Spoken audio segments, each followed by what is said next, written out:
Yeah, I will take this opportunity today to make us rethink about our meeting experience. And especially these times when we're physically apart, we need more than ever to rethink about our meeting experience and how technology can help us support and augment our experience. And I'll discuss four projects in total that we've been working for more than a year at Nokia Bell Labs in Cambridge. And I will demonstrate how we can use mobile and wearable sensing technologies to understand our behavior and various visualization techniques to build tools that not only improve our productivity, but also account for our emotional and psychological experience. But first, let me step back for a bit and ask why we need to study meetings in the first place. Well, as we all know, meetings do matter. They are one of the most common practices in the workplace where people come together to discuss what matters, brainstorm ideas, or make decisions. In a sense, it's where culture forms and grows. And while they've changed shape over the years, for example, we're now meeting virtually, perhaps across different time zones, they are still one of the prime venues where culture forms and grows. And when I started this line of research, one thing that struck on me refers to this number, this 33%. And this number refers to the number of people who still find meetings ineffective or unproductive. So what is wrong with the current tools that don't allow us to feel more connected and engaged during our experience? So with colleagues at Bell Labs, we started thinking about this gap dissatisfaction in people's experience and started surveying different current communication tools to understand the reasons behind this big gap. But don't get me wrong, there are great tools out there that we all use on a daily basis. For example, Microsoft Teams, Zoom right now, Skype, and so on. And there are great technological features that these tools offer, for example, through video, audio, textual support that allows us to communicate and interact with each other. But yet, might feel disconnected or frustrated during their meetings. So we speculate that there might be missing elements in the design space of these tools that we can further understand and augment our experience. And this is exactly what I'll show you today, how we try to understand this gap in this dissatisfaction and how we can use mobile and wearable sensing technologies to understand our behavior and how we can translate these insights that we gain from passive data coming from these devices into visualizations that will further augment our experience. So as a starting point, we started trying to define what is meeting experience. And we turned into a big corpus of prior work from organizational and management science, as well as human computer interaction venues like KAI, CSCW, Ubicom, and so on. And we surveyed several articles that and tried to identify recurring aspects that concern how people perceive meetings and aspects that concern their experience. And from that, we developed a 20-item questionnaire that we deployed in a crowdsourcing platform in Mechanical Turk study, and we obtained 363 responses that we used to understand people's meeting experience. And having this data, we ran statistical analysis on these responses, namely principal component analysis, and we identified three components that covered most of our survey's variants. And these three components, we call them execution, psychological safety, and physical comfort. The first one, the execution, is about whether the meeting had a clear agenda, purpose, and action items, in a sense, whether it was a structured meeting. The second component was about the psychological safety. And that was about whether people felt listened or motivated to be involved in the meeting. And the third one was about the physical comfort, which was about whether people were physically comfortable during their meeting. And as a natural next step, having these insights that we obtained from the analysis of the online survey, how can we start thinking how we can translate these insights into a tool? And we developed MeetQues. MeetQues is a new interactive platform that works alongside a video conferencing tool, and in our case, WebEx, but we can easily integrate it with any other communication platform that allows joining functionality. And MeetQues offers a new set of interactive and visual features that allow participants to be more engaged, reflect on their meeting, and also be aware of their own and their peers' experience. Just to give you a bit of the system's architecture, on your left-hand side, you see the MeetQues application, which runs on web as a desktop application and mobile application. And in a sense, it provides different visualization features that I will be talking in the next slides.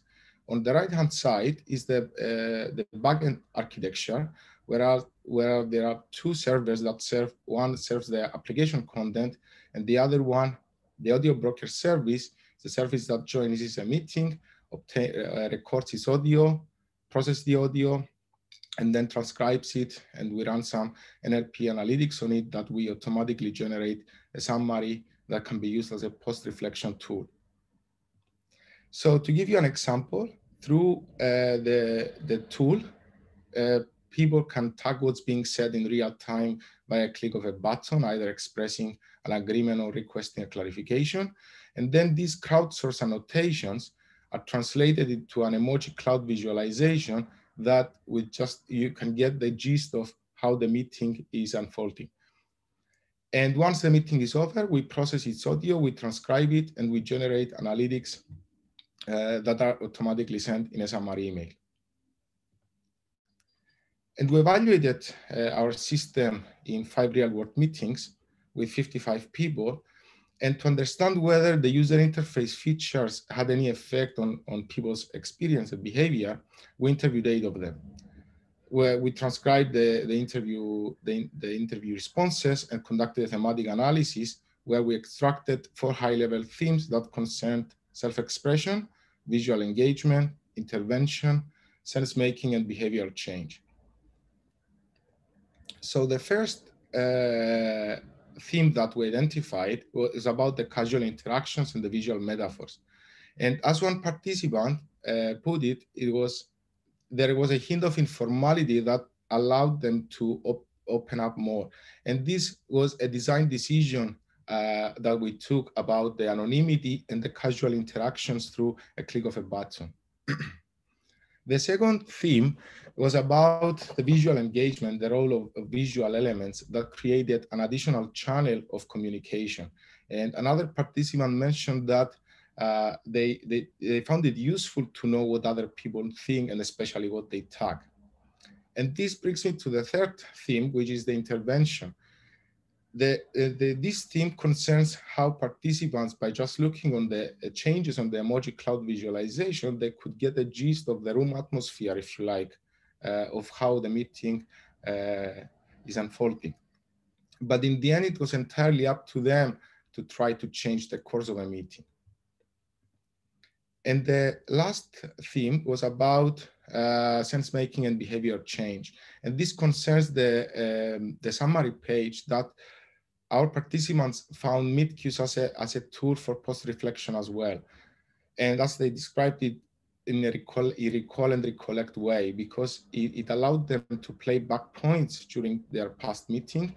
And then they were able to reflect on moments during the meeting that maybe an argument was raised or something was not clear, or where there was a consensus about what's being said at that particular moment during the meeting.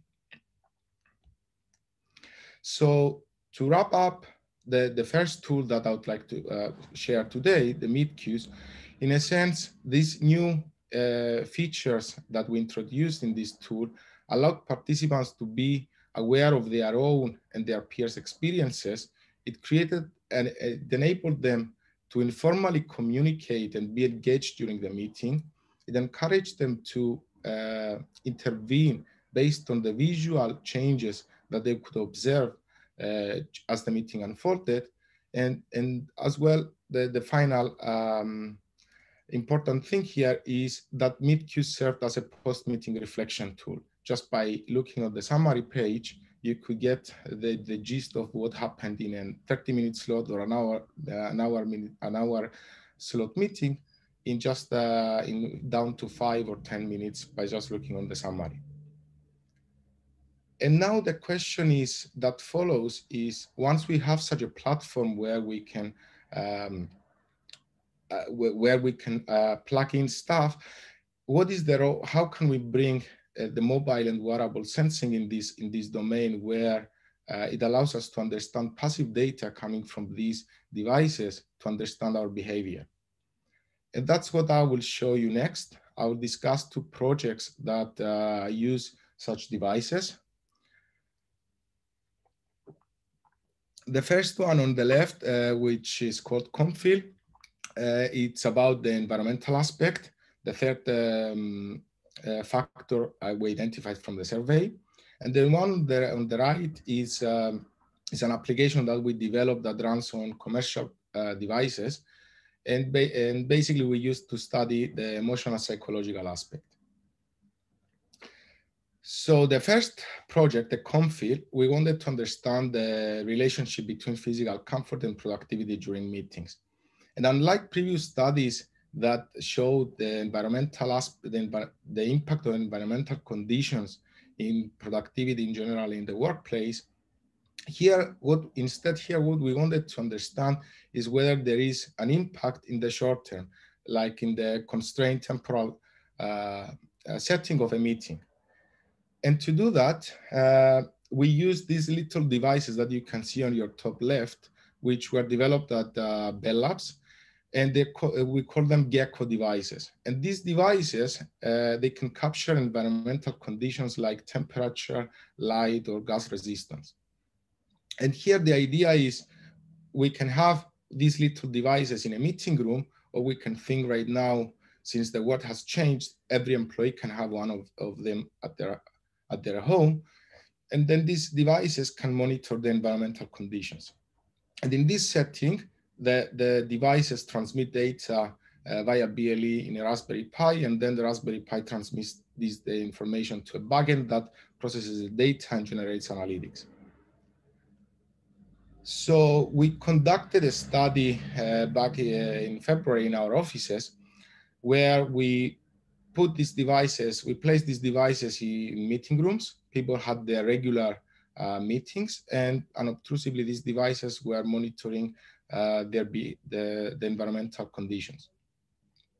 And also, as part of the study, at the end of each meeting, we asked them to self-report these 3 questions that we identified in the survey: whether a meeting had a clear purpose, structure, and action points, whether they felt listened or motivated, and their perception about the physical comfort.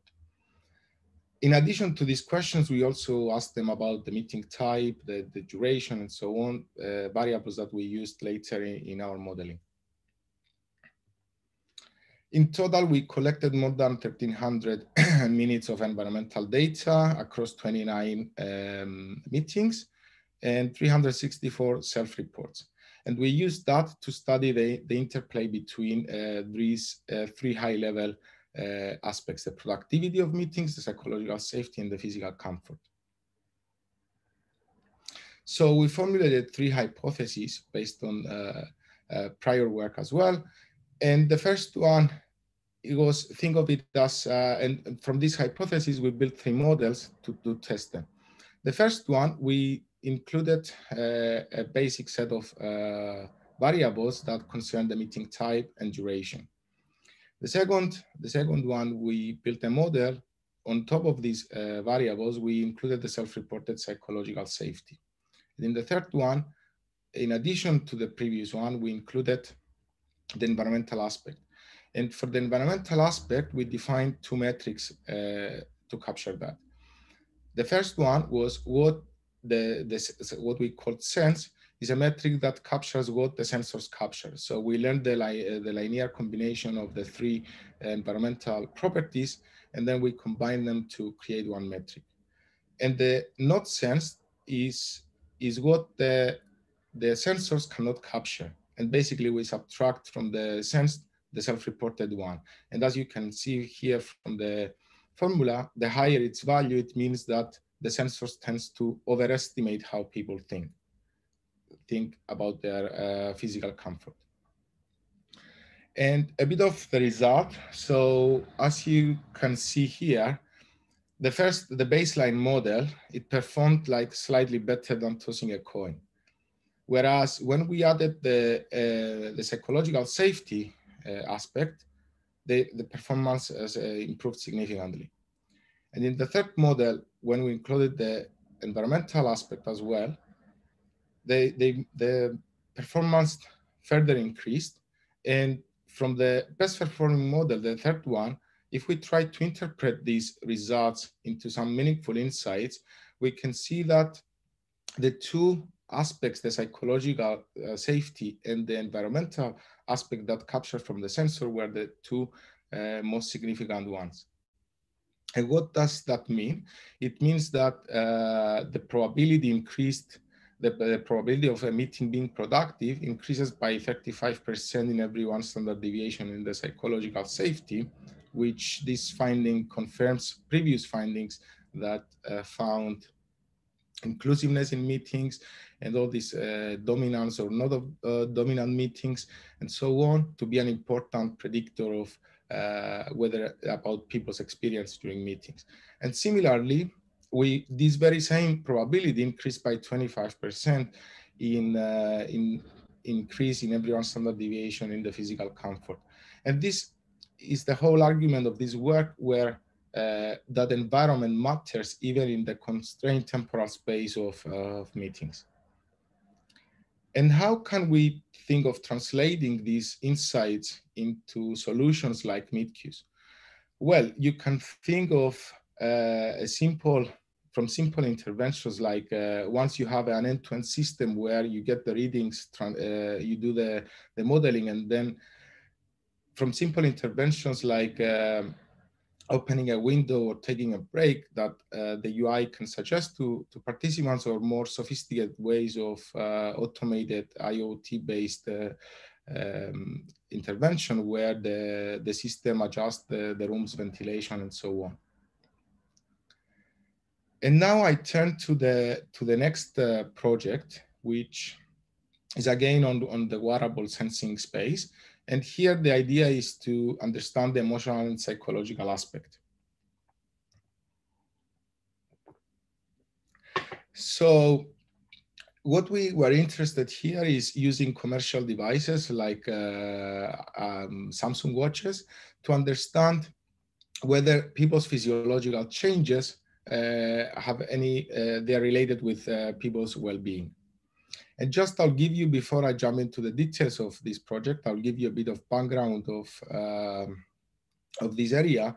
So in the human body, the autonomic nervous system is responsible for controlling not consciously directed functions like our breathing or heartbeat.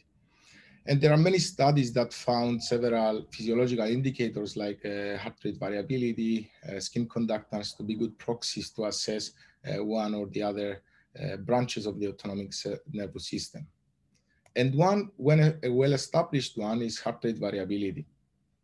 And today's smartwatches allows us to collect signals from the device sensors that we can analyze and conduct HRV analysis. And simply to give a definition of the heart rate variability is the physiological phenomenon of variation in the time interval between heartbeats. And in a sense, it's a proxy that we can assess the autonomic nervous system or directly the parasympathetic branch. So what we did, we developed an application that runs on Samsung watches. And this application has access to the device PPG sensor, the short for photoplethysmography, which is an optical technique that measures the blood volume changes in your wrist, at the surface of your wrist. And in addition to the raw PPG signal that we obtain from these devices, We prompted participants 3 times a day at random times using an experience sampling method, whether to give us an answer whether they will feel happy, awake, or relaxed. And having this data collected more than over 3 weeks from 12 participants, the goal here was twofold. First, to understand whether there is any relationship between physiological changes and people's well-being, and as a byproduct to engineer a robust pipeline that we can analyze the raw PPG signal and conduct HRV analysis. And in this work, we did a 6-step data processing pipeline where there are different steps involved throughout the pipeline, from filtering out noisy signal to isolating heart rate, to extracting, to detecting RR peaks, HRV analysis, and even some post-processing that we do in the end to ensure that we're working on reliable estimates. And once we have that pipeline in place, we can try to think of different aggregation methods to understand whether there are to understand the relationship between people's physiological changes and their well-being. And we tried 2 different aggregation modes. One was when the self-reported label 10 plus minus minutes around the self-reported label, and the next one was about the quasar grain granularity on a daily level. And what we observed here was that heart rate variations do explain emotional states, not in the momentary aggregation, but more on the daily level. At the more coarse grain granularity, as you can see here, is just an example that you can see some trends to start emerge when the aggregation is coarser grain. And this brings me to the second point here that I want to make, the contrasting results that we observed between lab and in the wild studies in this area. And of course, the last point I want to make here is the challenges we faced when we conducted such a study, from setting up the experiment to the amount of data that you have to discard to ensure that you're working on reliable estimates.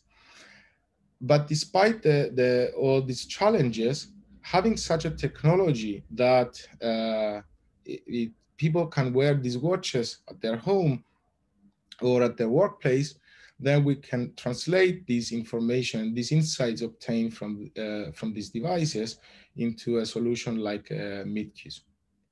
And the question now, unlike the emoji cloud visualization that we visualize content-based, if you like, interactions, the idea here is what alternative visualizations can we explore to visualize our emotional states.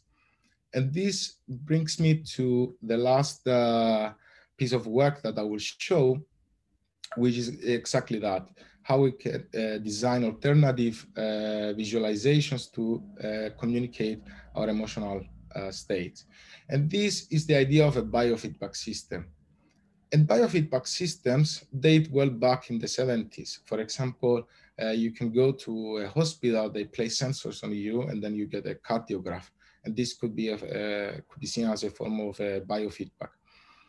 Or you can think your Apple Watch that gives you your heartbeat when you do exercise. But the challenge here, if we aim to incorporate such a visualization in a meeting solution, we need to create something that is universally accessible and relatable, especially if we want to think of a more aggregated level emotional state of a group of people attending a meeting. And we turn it to 2 concepts of the CAM technology and biophilic design. So first, why we need CAM technology. So Weiser and Brown introduced the, the concept of CAM technology. And basically what this concept tells us is that technology should not steal our attention. And you can think that this is essential for a meeting solution. You don't want to distract the course of a meeting. You just want to communicate the emotional state without distracting the course of a meeting. And similarly, more recently, Amper Case in her book described it as a method for smoothly capturing the user's attention only when is necessary.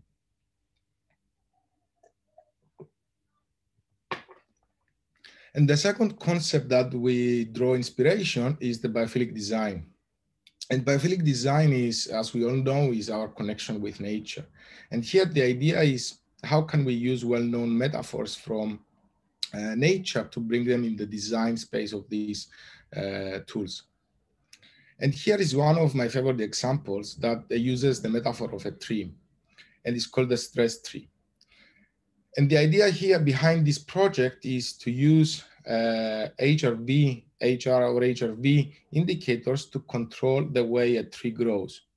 And as we all know, when we see a tree growing, it means something positive, something like a tree of life, or it gives a notion of something that is positive. Whereas if the leaves are falling, something might be off or something might be perceived as negative. And combining these two concepts, we turn it to this model, which is called the Boids model. And the Boids model, introduced by Reynolds in '87, and offers a simple way to depict group dynamics. And in a sense, as also Reynolds described it, it simulates the aggregated motion of a group of a flock of fish, or a swarm of bees, if you like. And the Boids work as follows. There are different parameters that you can control the Boids, how they move in a canvas. If we think of implementation-wise on an HTML, JavaScript, you can think of a canvas where there are little particles that are moved around the space. And these parameters are the separation, the alignment and cohesion, and define whether the Boids should stay close together. They define their speed, and so on. And I'll just show you a quick video of, by varying these parameters, what we can achieve and how we can simulate the 8 basic emotions by just varying the velocity or whether they're gonna stay together or not.